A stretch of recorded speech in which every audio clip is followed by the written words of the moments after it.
Superfast Nilanchal express से मैं दिल्ली आ रहा था। लखनऊ एक सरकारी काम से आया था। वैसे तो मैं उत्तर प्रदेश सरकार का नौकर हूँ, लेकिन रहता दिल्ली में हूँ। दिल्ली स्थित उत्तर प्रदेश राज्य अतिगृह में विशेष कार्याधिकारी के पद पर कार्यरत हूँ। इस यात्रा के दौरान मेरे साथ कुछ ऐसी घटनाएं घटित हुई जिन्हें अप्रत्याशित कहा जा सकता है।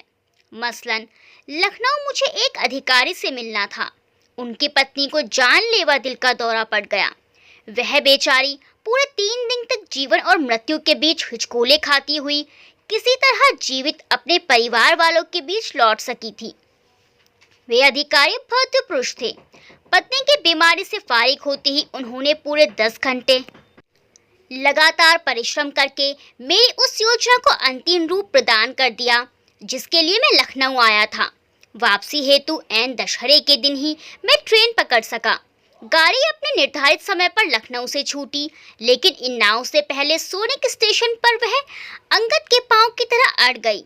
पता चला कि कंप्यूटर द्वारा संचालित सिग्नल व्यवस्था फेल हो गई है। प्रथम श्रेणी के कूपे में मैं नितांत अकेला था। कानपुर पहुंचने से पहले ही मैंने अपने थर्मस को नींबू पानी से भर दिया था। लगता था कि आज के दिन मुझे कोई सहयात्री नहीं मिलेगा। एक बार अच्छी तरह पढ़ी हुई पत्रिका को फिर से पढ़ते हुए दिल्ली तक की यात्रा पूरी करनी पड़ेगी। वैसे मुझे पूरी उम्मीद थी कि मेरा बेटा कार से मुझे स्टेशन लेने आएगा। मैंने लखनऊ से ही उसे फ़ोन कर दिया था कि मैं नीलांचल एक्सप्रेस से दिल्ली पहुंच रहा हूं। खैर, सिग्नल पर हरी बत्ती जल चुकी थी और ट्रेन ने बहुत होले से रेंगना प्रारंभ कर दिया था कि एक यात्री मेरे कूपे का दरवाज़ा खटखटाने लगा। मैंने उठकर शटर खोला। सामने एक छोटी सी अटैची थामे एक लड़की खड़ी हुई थी। गेहुआ रंग, लंबे छठहरे बदन तथा सामान्य से कुछ अच्छे नैन नक्श वाली इस लड़की को देखकर मुझे बड़ी निराशा हुई। सोचा कोई आदमी होता तो उसके साथ बतियाते हुए दिल्ली तक का सफर आराम से कट सकता था। लड़की ने सामने 2 नंबर की बर्थ पर अटैची रखते हुए मुझसे पूछा, चाचा जी, अगर इजाज़त हो तो मैं कूपे का दरवाज़ा बंद कर दूं? अब चौंकने की बारी मेरी थी। ट्रेन अब तक प्लेटफॉर्म छोड़कर काफ़ी आगे निकल चुकी थी। मुझ में और इस लड़की की आयु में अच्छा खासा अंतर था। लगभग इसी आयु की मेरी बेटी संध्या का विवाह हो चुका था। फिर भी आदमी आदमी होता है और औरत औरत। उनके आदिम और मूल रिश्तों पर बिटलों का ही बस चलता है। इस रिश्ते के बाद के अन्य सभी रिश्ते आदमी ने बनाए हैं, लेकिन वह भी। यदि आप असुरक्षा ना महसूस करें तो कूपे का दरवाज़ा बंद कर सकती हैं, मैंने उत्तर दिया। लड़की धीरे से बुदबुदाई, सुरक्षा असुरक्षा वगैरह में बहुत पीछे अपने घर छोड़ आई हूँ। फिर उसने कूपे का दरवाज़ा बंद कर दिया तथा अपनी सीट से लगी खिड़की के बाहर झांकने लगी। लड़की मुझे कुछ परेशान, घबराई हुई सी लग रही थी। इस मौसम में कोई पसीना आने जैसी बात ना थी, फिर भी वह रुमाल से माथे पर बार बार उभर रही पसीने की बूंदों को पोंछ रही थी। गोविंदपुरी और पनकी स्टेशन निकल गए। लड़की ने अपना मुख मेरी ओर घुमाया। अब तक उसका पसीना काफ़ी कुछ सूख चुका था। चाचा जी, क्या मैं आपके थर्मस से थोड़ा सा पानी ले सकती हूँ? मैंने उत्तर दिया। उसमें पानी नहीं है, प्यास मारे मेरा गला सूख रहा है। बेटी, इसमें सिर्फ नींबू पानी है। अच्छा, थोड़ा सा दे दीजिए। वह नींबू पानी का एक ग्लास गट-गट पी गई। 10 मिनट के बाद उसने फिर थर्मस की ओर देखा। मैंने उसे एक ग्लास भर कर दिया, जिसे वह धीरे धीरे पीती रही। अब वह अपेक्षाकृत सामान्य दिखाई देने लगी थी। दिल्ली में किस जगह पर जाना है तुम्हें? मैंने बात करने की गरज से पूछा। आपने कैसे जाना कि मैं दिल्ली जा रही हूँ? बड़ी आसानी से, मैंने सहजता के साथ उत्तर दिया। यह ट्रेन कानपुर से चलकर दिल्ली ही रुकती है। ओह, लेकिन तुमने मेरी बात का जवाब नहीं दिया बेटी। अब उसकी झिक मिटने लगी थी। उसने उत्तर दिया, नहीं मालूम कि मुझे कहाँ और किस जगह जाना है, और तुम अकेली सफ़र कर रही हो? हाँ, दिल्ली में अपने जीवन में पहली बार जा रही हूँ। मुझे लगा कि कहीं कोई ना कोई गड़बड़ ज़रूर है। यह लड़की शायद अपने आप को किसी बड़े संकट में डालने जा रही है।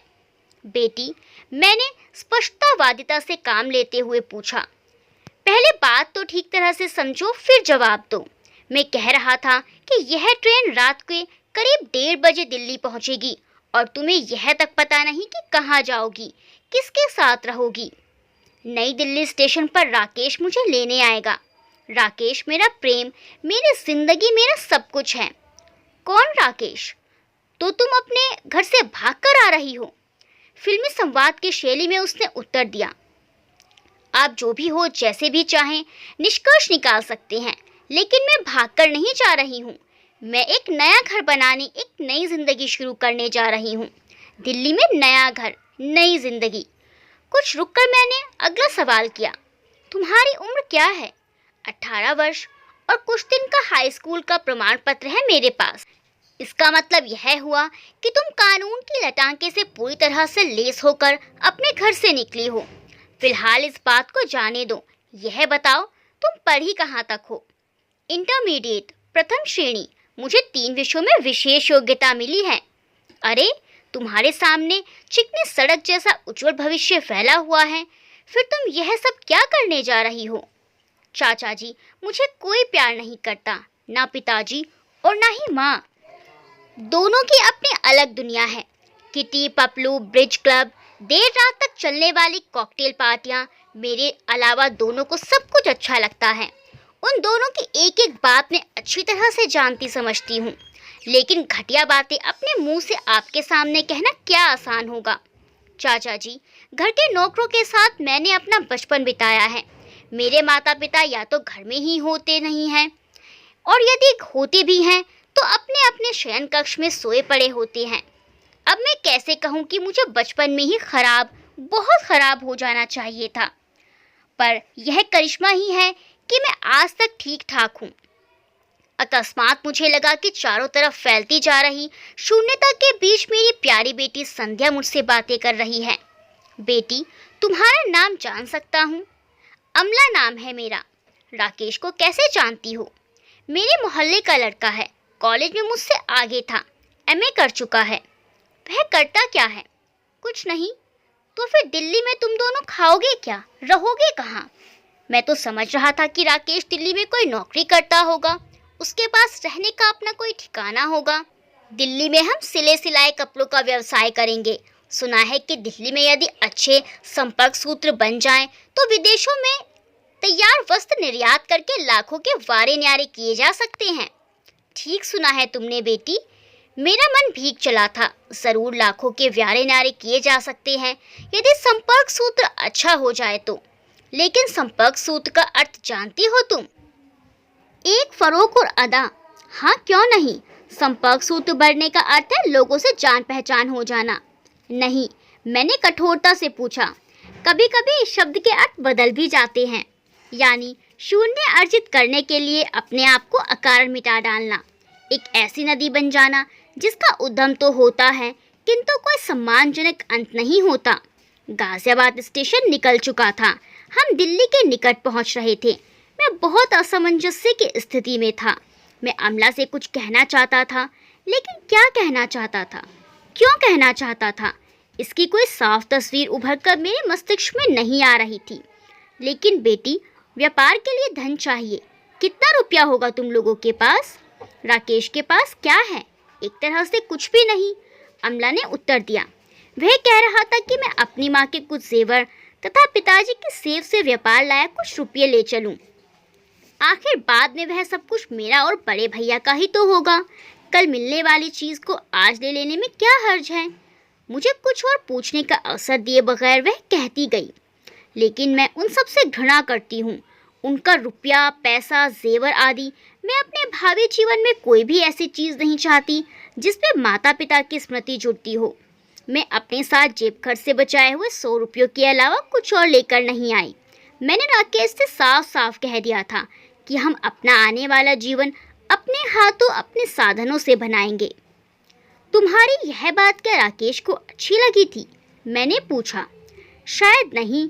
उसने कुछ सोचा, थोड़ा झिकी, फिर बोली। बल्कि वह जेवर तथा रुपये ना लाने की बात पर काफ़ी नाराज भी हुआ था। फिर क्या? वह दोनों आंखें मूंदे सोचता रहा। फिर मुझसे बोला, अमला, जब तुम साथ हो तो सब कुछ अपने आप ठीक हो जाएगा। कैसे ठीक हो जाएगा? तुमने उससे साफ साफ पूछा नहीं? कहानी, उपन्यास तथा फिल्मों में सब कुछ अपने आप ठीक हो जाता है, लेकिन वास्तविक जीवन में आदमी को अपने विवेक व अपने श्रम से सब कुछ ठीक करना पड़ता है। आप समझते क्यों नहीं? फिर कुछ रुककर वह बोली, मुझे उस पर पूरा विश्वास है।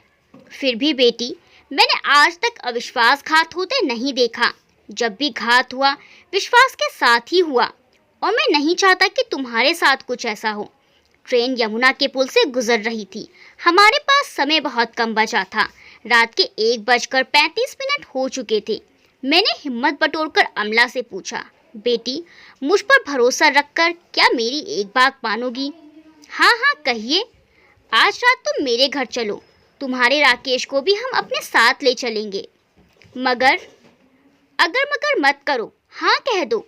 आगे बढ़कर हम लौट नहीं सकते, परंतु तुम जहाँ हो वहीं रुक जाओ। वहाँ तुम अपने चाची के साथ सोना। ना जाने किस प्रेरणा से अमला बेटी संध्या मेरी प्रति आज्ञाकारिणी हो गई।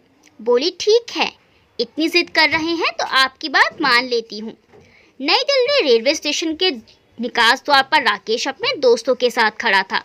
लंबे तगड़े, छोटी छोटी खसखसी दाढ़ी तथा बारीक तराशे बालों वाले राकेश के दोस्त मुझे अजीब लगे। राकेश ने मुझे अनदेखा करते हुए कहा, अमला चलो टैक्सी में बैठो, हम होटल चलते हैं, पहले ही काफ़ी देर हो चुकी है। राकेश को अपना परिचय पत्र थमाते हुए मैंने कहा, अमला मेरे साथ जा रही है, कल तुम मेरे घर आना, बाकी की बातें वहीं करेंगे। तीनों दाढ़ी वाले सफ़ेद पोश मेरा रास्ता रोककर लाल लाल आंखों से मुझे घूर रहे थे। इसी बीच मेरा बेटा आ पहुंचा था। उन तीनों में से एक ने मुझसे बोला, यह लड़की लखनऊ से दिल्ली आपके मकान में सोने के लिए नहीं आई है। उन तीनों को देखकर अमला के होश उड़ते दिखाई दे रहे थे। वह दृढ़तापूर्वक बोली, राकेश, मैं चाचा जी के घर ही रहूंगी, तुम कल मुझसे इनके यहाँ ही मिलना। मुझे लगा कि कुछ दंगा फसाद होने वाला है और मेरा बेटा इस सब के लिए अपने आप को तैयार कर रहा है। इसी बीच भागते हुए 2 सिपाही हमारे पास आए। मुझे कुछ कहने का अवसर दिए बिना अमला ने उन सिपाहियों से कहा, कृपया हमें हमारे घर पहुंचने में मदद कीजिए। मैं नहीं जानती कि ये लोग कौन हैं और क्यों मेरा रास्ता रोक रहे हैं। मैंने भी उन्हें अपना परिचय दिया। वे हमें हमारी कार तक पहुंचा गए। ना जाने क्यों राकेश इस दौरान मौन रहा। अगले दिन राकेश के दोस्तों ने धमकी भरे फोन आने के बाद अमला को पूरी तरह एहसास हुआ कि वह अजगरों के मुंह में जाने से बाल बाल बची है। बाकी का काम मेरी पत्नी ने किया। उसने अमला से कहा, मेरी मुन्नी, आदमी का दुख दीपक की तरह होता है, वह खुद अपने आप को पल पल जलाकर दूसरों को प्रकाश देता रहता है। लौट जाओ अपने घर, स्वयं जलकर अपने घर को अपनी ज्योति से अलौकित कर दो। लेकिन चाचा जी, मैं कैसे और किस मुंह से वापस जाऊं? तुम्हारी वापसी यानी कि पूरे मान सम्मान के साथ वापसी हमारा काम है। जैसे भी हो इसे हम करेंगे। मेरी पत्नी उसकी पीठ सहलाते हुए बोली, रहना जिंदगी की शर्त है। जब साथ चलने वाला कोई ना मिले तो वीरानगी को अपना हमसफर बना लो। मेरी बेटी, तुम मंजिल तक जरूर पहुंच जाओगी। अमला को मैं 4 दिनों के बाद उसके घर वापस पहुंचा आया। उसके माता पिता को मैंने टेलीफोन से पहले ही सब कुछ समझा दिया था। पिछले 5 साल से उसके पत्र मेरे तथा मेरी पत्नी के नाम आते रहते हैं। अभी कल ही उसका पत्र मेरी पत्नी के पास आया है। चाचा जी, मैं केंद्रीय सचिवालय की सेवाओं हेतु चुन ली गई हूँ। जब तक कोई दूसरी व्यवस्था नहीं हो जाती मैं आप लोगों के साथ ही रहूँगी। मेरी पत्नी मुस्कुराकर मुझसे कहती है, अब तक एक थी, अब हुक्म बजाने वाली एक और हो गई। चलो कमरा ठीक करूं, आखिर हुक्म तो हुक्म ही है। दोस्तों, इस कहानी के बारे में आपकी क्या राय है कमेंट सेक्शन में ज़रूर बताएं और वीडियो को लाइक करना बिल्कुल ना भूलें। मिलते हैं अगली वीडियो में एक अच्छी सी कहानी के साथ। तब तक के लिए बाय बाय।